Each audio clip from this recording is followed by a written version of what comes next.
అందరికీ స్వాగతం. ఇది ఏదో మామూలు గణిత పాఠం కాదు, ఒక శక్తివంతమైన రహస్యాన్ని ఛేదించడం లాంటిది. అవును, స్కూల్లో మనల్ని గంటల తరబడి ఇబ్బంది పెట్టిన ఆ గుణకారం ఉంది కదా, దాని వెనకున్న అసలైన చాలా సింపుల్ పద్ధతిని తెలుసుకోబోతున్నాం. మరి స్టార్ట్ చేద్దామా? అవును, విన్నది నిజమే. గుణకారం అంటే వందలాది లెక్కల్ని బట్టి పట్టడం కాదు. మనలో చాలామంది అలాగే నేర్చుకున్నాం. కానీ నిజానికి అది అంత మంచి పద్ధతి కాదు.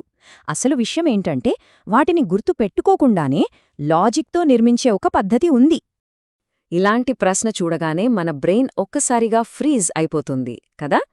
వెంటనే మన చేతులు కాగితం, పెన్ను కోసమో లేదంటే క్యాలుక్యులేటర్ కోసమో వెతుకుతాయి. 10వ ఎక్కం దాటిందంటే చాలు, గుణకారమేదో పెద్ద సవాల్లా అనిపిస్తుంది. కానీ నమ్మండి, ఈ సెషన్ ముగిసేలోపు ఇలాంటి లెక్కల్ని క్షణాల్లో ఎలా చెయ్యాలో మనందరికీ తెలిసిపోతుంది. దీన్నే రీసెర్చర్లు కాగ్నిటివ్ క్లిఫ్ అంటారు. అంటే 1 నుంచి 10 వరకు ఎక్కాలు బాగానే ఉంటాయి, కానీ 11 నుంచి 19 వచ్చేసరికి సడన్గా నంబర్స్ పెద్దగా కాంప్లెక్స్గా మారిపోయి మన బ్రెయిన్ మీద భారం పెరిగిపోతుంది. అందుకే చాలామంది అక్కడే ఆగిపోతారు. మనం స్కూల్లో నేర్చుకున్న పాత పద్ధతికి, ఇప్పుడు నేర్చుకోబోయే వేద పద్ధతికి మధ్య ఉన్న తేడా ఓసారి చూడండి. మన పాత పద్ధతిలో 6-7 స్టెప్సుండి బ్రెయిన్కి చాలా పనిపడితే, వేద పద్ధతిలో కేవలం 3 సింపుల్ స్టెప్సుంటాయి. అందుకే తప్పులు తక్కువ, స్పీడేకంగా 10 రెట్లెక్కువ. ఈ సమస్యకు పరిష్కారం మన పురాతన వేద గణితంలోనే దాగి ఉంది. దీన్ని బేస్ 10 పద్ధతి అంటారు. ఇది బట్టిపట్టే భారాన్ని పూర్తిగా తీసేసి గుణకారాన్ని ఒక సింపుల్ ప్రాసెస్గా మార్చేస్తుంది. ఇది మ్యాజిక్ కాదు, ప్యూర్ లాజిక్. నమ్మడానికి కొంచెం కష్టంగా ఉందా? అయితే ఇప్పుడు లైవ్గా చూద్దాం. 12ని 13తో గుణించడానికి ఎంతసేపు పడుతుందో చూద్దాం. రెడీగా ఉండండి. సమాధానం 156.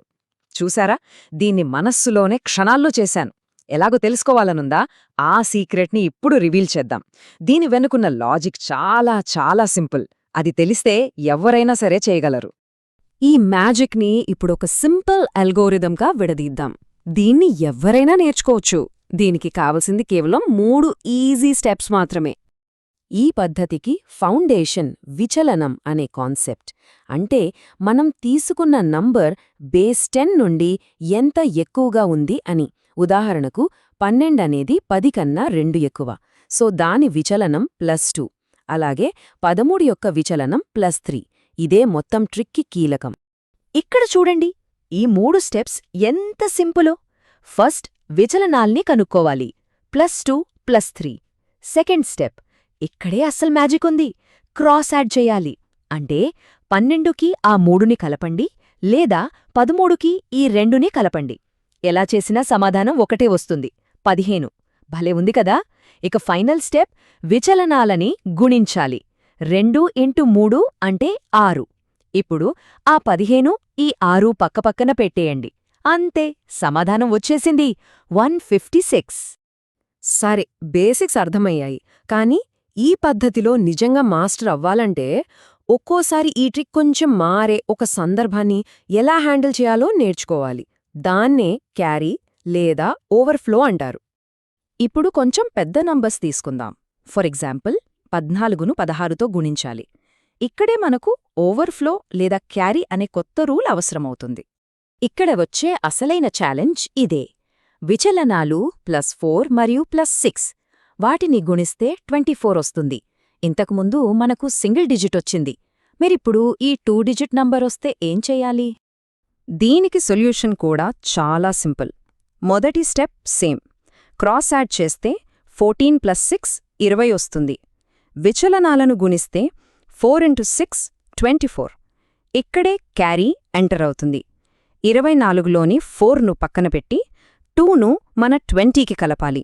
సో 20 + 2 22 అవుతుంది. ఇప్పుడు ఆ 22 పక్కన ఇందాక పక్కన పెట్టిన 4 చేర్చితే ఫైనల్ ఆన్సర్ 224. ఓకే, ఇప్పుడు మనం నేర్చుకున్న ఈ స్కిల్ని టెస్ట్ చేసుకోవడానికి ఒక ఫన్ ఛాలెంజ్ తీసుకుందాం. ఈ మెథడ్ ఎంత కష్టమైన లెక్కనైనా సాల్వ్ చేయగలదని ప్రూవ్ చేద్దాం. టీన్స్లో అత్యంత కష్టమైన గుణకారం ఇదే, 19 × 19. ఒక్క క్షణం ఆగి మీ మైండ్లో ట్రై చేయండి, చూద్దాం. విచలనాలు, క్రాస్ యాడ్, క్యారీ. చూసారా? ఎంత స్పీడ్గా చేయొచ్చో. 19 + 9 అంటే 28. 9 × 9 అంటే 81. 81లోని 1ని పక్కన పెట్టి 8ని 28కి కలపండి. 28 + 8 36. Final answer 361. అంతే. అదే అల్గోరిథం ఎంత కష్టమైన సమస్యకైనా వర్కౌట్ అవుతుంది. ఇంతవరకు చాలా బాగా నేర్చుకున్నందుకు ఒక గిఫ్ట్గా దీనికి రిలేటెడ్గా ఉండే ఇంకొక లైట్నింగ్ ఫాస్ట్ ట్రిక్ని చూద్దాం. 5తో ఎండ్ అయ్యే ఏ నంబర్ స్క్వేర్నైనా కనుక్కోవడం చాలా ఈజీ. 5ని వదిలేసి మిగిలిన అంకెను తీసుకొని దాని నెక్స్ట్ నంబర్తో గుణించాలి. ఆ వచ్చిన రిజల్ట్ పక్కన 25 పెట్టేయడమే. 15 స్క్వేర్ కోసం 1ని 2తో గుణిస్తే 2 వస్తుంది, పక్కన 25 అంటే 225. అలాగే 35 స్క్వేర్ కోసం 3ని 4తో గుణిస్తే 12, పక్కన 25 అంటే 1225. ఇది నిజంగా అద్భుతం కదా. సో మనం గుర్తుపెట్టుకోవాల్సిన మెయిన్ పాయింట్ ఏంటంటే, మ్యాథ్స్ అంటే బట్టి కొట్టడం కాదు, దాని వెనుకున్న లాజిక్ని, అల్గారిథంని అర్థం చేసుకోవడం. ఈ వేద పద్ధతితో గుణకారం అంటే భయం పోయి అదొక సింపుల్ ప్రాసెస్గా మారిపోతుంది. ముఖ్యంగా ఆ క్యారీని ఎలా హ్యాండిల్ చేయాలో నేర్చుకున్నాం కాబట్టి ఇకపై 11 నుంచి 19 మధ్య ఏ గుణకారం ఇచ్చినా మనసులోనే చేసేయచ్చు. ఈ రోజు మనం చూసింది ఒక చిన్న ఉదాహరణ మాత్రమే.